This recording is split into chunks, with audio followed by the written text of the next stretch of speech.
Today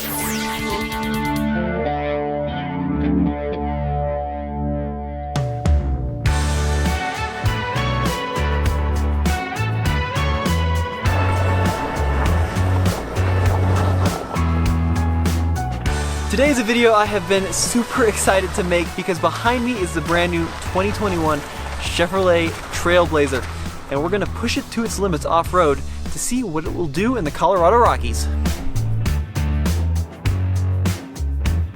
Now, if I'm being completely honest with you guys, I think this new TrailBlazer is one of the best looking crossovers on the market, period. It looks like an aggressive little hedgehog that's ready to take on the world. It's got this really cool dual grille design. It's just so purposeful, and I love the white roof. There's only one thing I really don't like, and that's these little plastic nubs down here on the front end. These are clearly supposed to imitate tow hooks, but just put a tow hook on the thing. Don't give me a black plastic cube. Give me a red tow hook. That's what I want. The TrailBlazer uses kind of an interesting all-wheel drive setup. Now, it's front-wheel drive bias like just about every other crossover on the market. However, Chevrolet does something a little weird with their crossovers. They give you a button where you can manually engage all-wheel drive or just leave it in front-wheel drive. In theory, this is going to impact fuel economy for the better. Now, most other manufacturers just do this on the fly automatically, but not Chevrolet. So I'm going to start this car out in two-wheel drive, front-wheel drive. We're going to go up this steep berm, or berm test, to see if we get stuck. I'm going to go into first gear, just like that, two-wheel drive, traction control turned on. Ooh, good torque! Really good torque. Alright, front-wheel drive. It says all-wheel drive recommended. Alright, well, clearly front-wheel drive is not going to get us where we need to go. So let me go ahead and stick her in all-wheel drive and give it another try. Alright, all-wheel drive engaged. Let's give this another whirl. So I've got a nice big hole on the right. That front wheel's going to dip into the hole and start spinning away, which it has, but plenty of grip actually. Come on, figure it out, figure it out. There you go. So we had a couple wheels in the air there, but the traction control system sends power to the wheels with traction, and up we went. Pretty good result.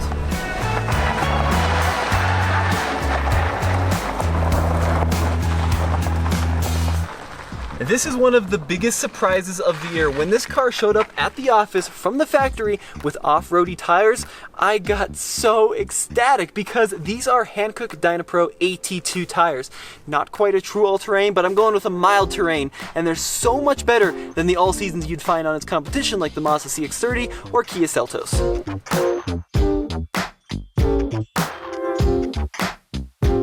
In this video, we're bringing this TrailBlazer up the Tombstone Trail, which is a steep, loose, and difficult trail for these crossovers. At the very top is one of my favorite campsites in the state, and that's exactly why we are doing this, because while this is no rock crawler, I do expect it to get me to the cool mountain bike areas, the nice hiking trails, and yes, the best campsites I can find.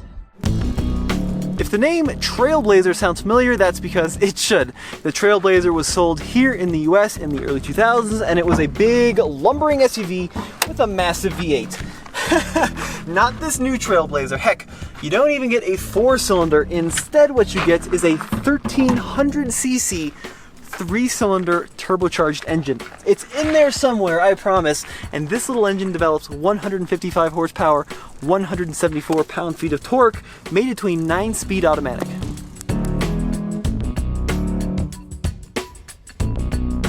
Unlike just about every other crossover on the market, this TrailBlazer active trim has, check this out, a skid plate.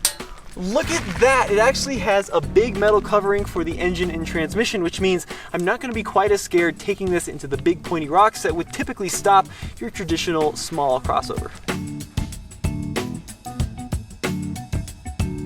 This is the Tombstone Trail, and it is steep, it is deep, and it is challenging. It's actually a little tricky even to walk up. It's going to be a great test for the TrailBlazer. Now, some other YouTube channels, they test vehicles off-road. There's a rock, the thing goes up on 2 wheels, they make a big deal out of it, and then they get over it. That's not what Tombstone is. There's no way to momentum your way up it. You got to crawl up it, you got to have a lot of torque and a lot of traction. That's what we're going for today. Oh, it's getting harder and harder every time I come up here. It's getting really rutted out. So first gear on the 9-speed automatic, I've got my all-wheel drive selected, and I think we're just gonna give it a whirl. I am stoked that this car has not only a turbocharger, but also a traditional transmission, because one of the big issues, come on, grip. One of the big issues here in Colorado is that we're about 9,000 feet above sea level, and traditional naturally aspirated engines, they really struggle. But this little 3-cylinder has a ton of low-end torque thanks to that little zippy snail bolted to the side of it. Going slow on purpose to really make the vehicle struggle. Now some cars, come on. There you go, nice, good work. Come on, car. Come on, grip. Okay, we got a pretty big hole here. Oh man, it's getting pretty rock crawly now. Okay, please grip foot to the floor. Oh, so nice. Work it. Nice, there you go. That was pretty impressive.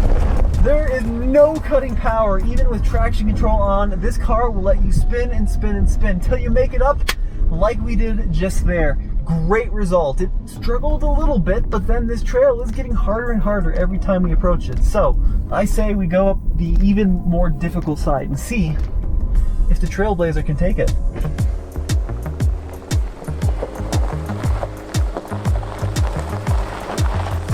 Now, I gotta say, this car performs much better off-road than two of its main competitors, the CX-30 and the Kia Seltos. The Kia Seltos has decent clearance, it's got a great all-wheel drive system, it's got a powerful engine, but it has a dual-clutch automatic transmission which overheats just constantly when you take it off-road. It's not suited for slow-speed maneuvers.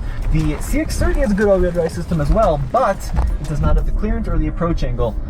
This TrailBlazer has not only the turbo, it has a regular transmission like the Mazda, it's got good approach and departure angles, it's got decent tires and underbody protection. You know, I think it's fair to say in the past, GM has really struggled with their interiors, but not in this TrailBlazer. They really stepped it up. I love the quality of materials. They're not your typical black plastics. I like the stitching. You've got this cool denim material across the door and on the seats. The leather itself is super soft on the steering wheel and on the actual seat cushions. It's just a really nice interior. It's not all black, it's not monotone. They've even incorporated some interesting colors like this copper champagne finish along the dash and across the door. It's just super premium, especially considering that the MSRP on this car is $30,580 as you see it equipped with a few options. So it made it up the right side, which is steep and very loose. I mean, it's not an easy side, but the left side is just as steep, but heavily articulated. And it's going to be a good test of not only traction, but articulation and ground clearance. So I'm very thankful that this active trim has that skid plate in the front. Whoa, that is looking pretty rocky. Okay, I'm going to go into first gear. You can hear that little turbo spool up. The 3-cylinder is nice, actually. I thought it would be super coarse, but it really is not a bad transmission. It really does its job well. So here we go, falling into the hole. Ooh, my videographer gave me a cringy look like I was about to destroy something. All right, come on, grip.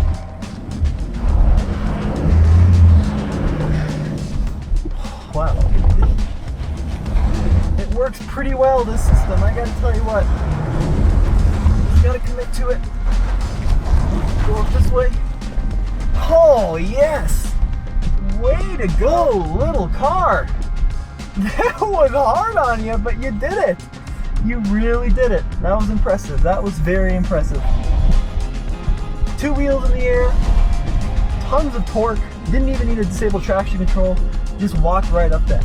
Good work, didn't even scrape.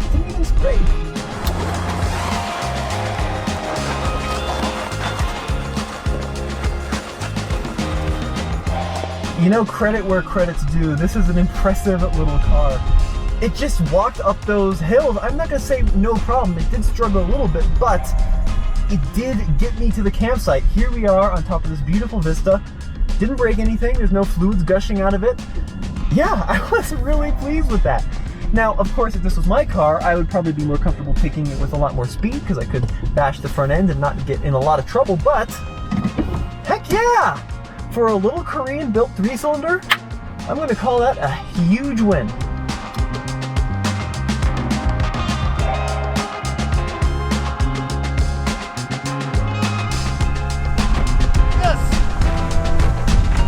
Made it up the tricky trail to this beautiful campsite, and the TrailBlazer did it like a dream. Well, okay, it struggled a little bit, but the point is, we're up here, nothing broke. Now, compared to a lot of its competition, this TrailBlazer will blow them out of the water off-road, which is a huge surprise to me. The question I have, how does it compare to the Renegade and the Compass Trailhawk? Because those are kind of the most off-roady in the segments. I'd love to set up that comparison, so maybe that'll happen in the near future. As always, this has been Tommy with the Fastlane Car. Check out TFLcar.com for the latest and greatest in TrailBlazer reviews.